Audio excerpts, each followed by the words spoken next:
안녕하십니까. 2022년 12월 15일 최병무 팩트 시작하겠습니다. 또 안타까운 소식이 들려왔는데 이재명 대표를 향하는 대장동 의혹의 키맨 김만배 씨죠. 화천대유 대주주. 그런데 김만배 씨가 극단적 선택을 시도했다. 물론 뭐 생명에는 지장이 없다고 합니다만은 왜 그랬을까? 뭐 그냥 흔히 짐작할 수 있는 내용이 아닐까 싶습니다. 어젯밤 9시 50분쯤에 수원시 장안구에 있는 한 대학교 인근 도로에 주차된 차량 안에서, 근데 이 차는 자기 차라고 합니다. 자기 차 차량 안에서 이제 극단적 선택을 시도했다. 뭐 흉기로. 그래서 김만배 씨 변호인이 119에 신고를 했답니다. 그래서 119에서 관할경찰서인 수원 중부경찰서에 공조 요청을 했고 119 구급대가 출동을 해서 아주대병원으로 이송했다. 근데 뭐 목부위라고 하는데 현재 뭐 생명에는 지장이 없다. 이렇게 일종의 이제 뭐 자해 행위였죠. 뭐 자해 행위가 뭐 극단적 선택을 하기 위한 것이겠지만 그런데 아마 뭐 다행스럽게도 생명에 지장이 없는 것으로 보입니다. 잘 아시다시피 작년 11월 달에 김만배 씨가 구속이 됐죠.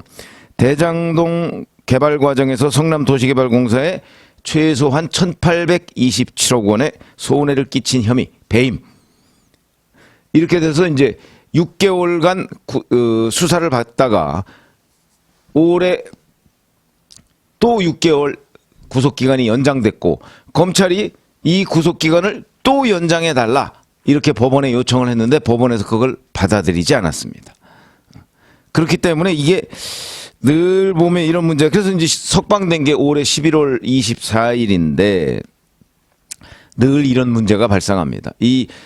그리고 나서 지금 재판이 계속 진행되는데 수사도 계속 진행이 된단 말이죠. 그러다 보니까 이제 피고인으로서는, 그리고 더군다나 한때 구속됐던 피고인으로서는 엄청난 압박감을 느낄 수밖에 없죠. 왜냐하면 계속해서 자 이거는 어떻게 되냐 저건 어떻게 되느냐 하는 거를 검찰이 추궁을 하게 될 것이고, 그 다음에 특히 지금 이 부분에 관해서는 남욱 변호사와 유동규 씨, 뭐 어찌 보면 호영호재하고 유동규 씨와는 뭐 의형제도 맺었다는 거 아닙니까? 그런 사람이 계속해서 폭로를 하니까, 폭로가 아니고 진실을 털어놓는 거죠. 진실을 털어놓으니까 자기에 대한 압박이 커집니다. 이 커진 압박을 견디지 못했던 것이 아닌가. 특히 어젯밤에 그랬다는 건데, 자 어제 그저께 무슨 일이 있었죠? 헬멧맨, 제가 썸네일에 그 사진 올려놨듯이 그 헬멧맨, 이거는 김만배 씨가 작년에 구속영장에 한번 기각된 적이 있습니다. 기각되니까 그 서울구치소 앞에 와서 오토바이 타고 와서 김만배 씨를 안내하고 뭐 이랬던 헬멧맨, 이 사람이 쌍방울 그룹의 대표를 지냈고 부회장까지 지낸 조직폭력배 출신 최우향 씨라는 거거든요. 김만배 씨와 20년 직이라고 합니다. 이 사람은 그 이후에 월요일 금요일 연속으로 이어지는 그 대장동 재판 때 하루도 빠짐없이 그 재판 법정에 나왔다는 거죠. 왜 그랬을까요? 김만배 씨하고 친해서 그랬을까요? 아니면 다른 이유일까요? 저는 다른 이유로 본다. 제가 말씀을 드렸죠. 쌍방울 그룹과 김만배 씨 간의 금전거래. 왜냐면 김만배 씨가 뭐 20억, 30억 이런 식으로 이 최우양 씨한테 송금을 해주기도 하고 뭐 빌려줬다고 기록된 것도 있고, 그것만 해도 벌써 얼마입니까? 70억 아닙니까? 근데 이 이상 아마 돈이 갔을 텐데 그 돈의 성격은 뭐냐? 그게 혹시 이재명 대표의 변호사비 아니었느냐, 이렇게 이제 우리가 충분히 추측할 수 있는 대목이거든요.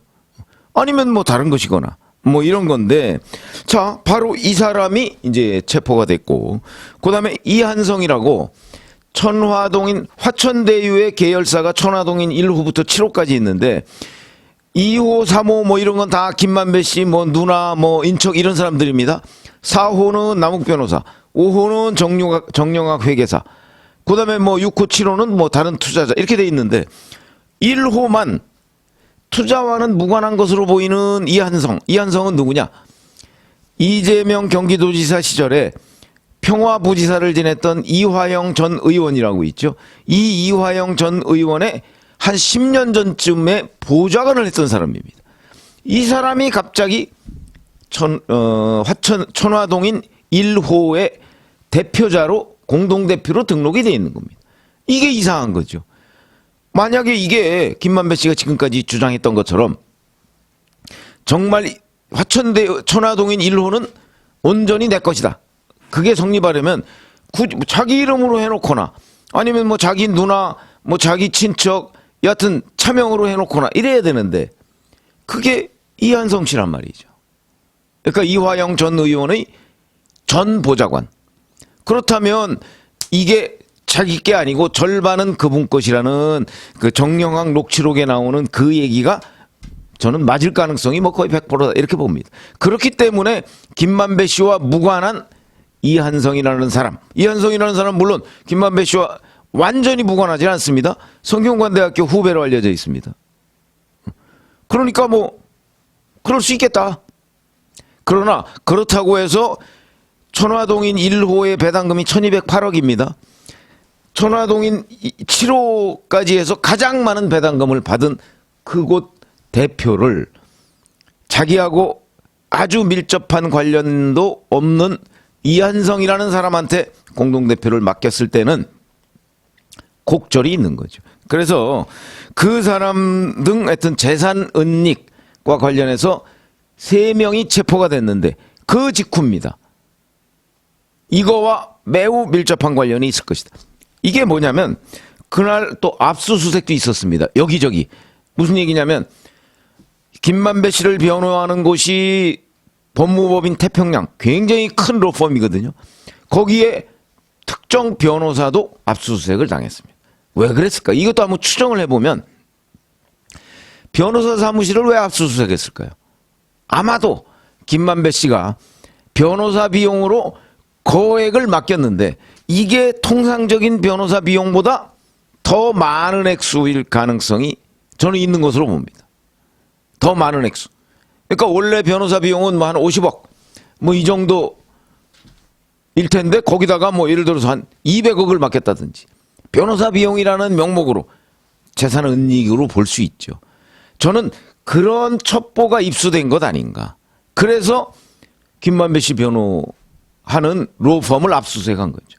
그런 것 아닌가. 제가 이제 그 법조계에 좀 알아보니까 그런 것으로 보입니다. 그렇지 않으면 피고인 변호하는 그 변호사 사무실을 압수수색할 이유가 없는 거죠. 아마도 이것도 은닉 재산을 숨겨놓은 재산을 찾아내는 과정 아닌가. 그러면 자 본인이 보세요. 그러니까 재산을 숨겨놨을 가능성 또는 거기에 관여했을 가능성이 있는 사람들이 줄줄이 체포되고 심지어는 그 가능성이 있다고 보이는 자기 변호사 사무실까지 압수수색을 당하고 이러면 김만배 씨는 무슨 생각을 할까요? 내가 숨겨놓은 재산이 다 조만간에 들통나겠구나. 그러면 이런 거 한번 보시죠.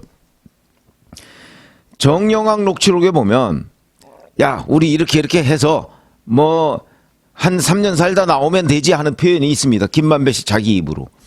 그러니까 김만배 씨는 재산을 이리저리 이 수사가 진행되고 재판을 받더라도 본인이 한 3년 살다가 나올 수 있고 그러면 이제 숨겨놓은 재산 찾아서 뭐 떵떵거리며 잘 살 수 있다. 아마 그런 계산을 한 것으로 보이는데 지금 남욱 변호사와 유동규 전 본부장이 이런저런 진실을 털어놓으면서 자기가 숨겨놓았던 그런 재산들이 하나둘씩 지금 털리고 있는 겁니다. 검찰에. 그러면 이제 본인도 진실을 다 털어놓고 죄값을 받으면 되는데 뭐 그렇게 하자니 본인의 죄값이 너무 커질 것 같고 그 다음에 그렇게 하자니 뭐 본인의 이런저런 여러 가지 주변 여건이 뭐 이재명 대표 건도 불어야 되고 뭐 이런 것들이 이제 적절하지 않다고 판단해서 그냥 본인이 사라지자 뭐 이렇게 생각을 했던 것 아닌가요? 일시적으로 그런 감정에 휩싸일 수가 있죠.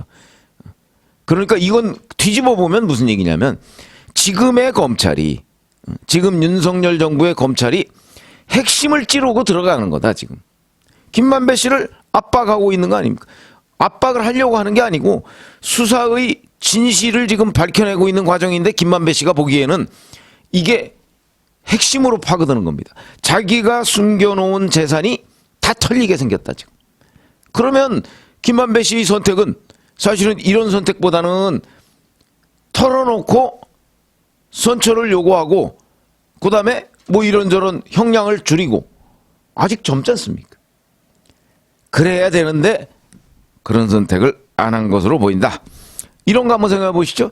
얼마 전에 이 대장동 일당의 재산에 대한 추징보전을 법원이 받아들였습니다. 추징보전이라는 거는 앞으로 이제 뭐 벌금, 추징금 뭐 이런 거 이제 나올 때 그때 대비해서 그때 뭐 나 돈 없어 이러면 곤란하지 않습니까? 그러니까 그때 대비해서 미리 법원이 처분을 못하도록 하는 걸 얘기하는 거거든요.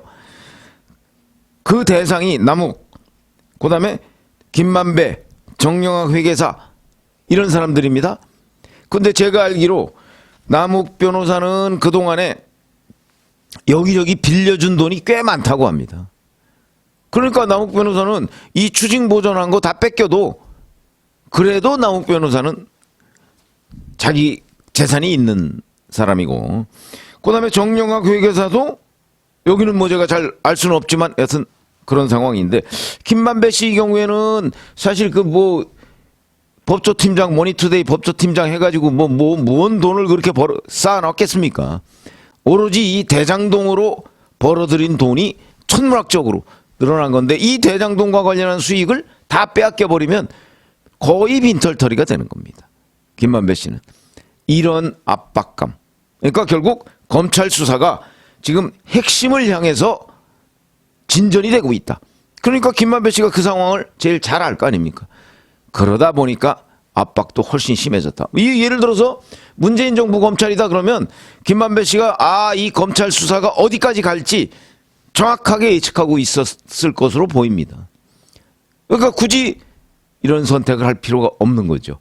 그런데 윤석열 정부 검찰은 대장동에 지금 핵심으로 파고드니까 그만큼 김만배 씨의 압박도 커지고 그런 과정에서 나온 행동으로 보이는데, 그 법원이 추징보전한 그 전체 액수가 4,446억입니다. 남욱, 김만배, 남욱, 정영학 다 합쳐서. 여기에는 이제 뭐 실명 또는 차명으로 보유한 부동산, 토지, 건물, 예금 이런 것들이 다 포함되어 있는데 이 중에서 실제 추징보전은 800억 원 정도를 했고요. 그러면 나머지는 아직 못 찾았다는 얘기죠. 이 중에 김만배 씨 돈이 얼마나 있을까? 뭐 아마 못해도 1,000억 이상은 있지 않겠습니까? 근데 이번에 100억 정도를 지금 찾아낸 거로 보입니다.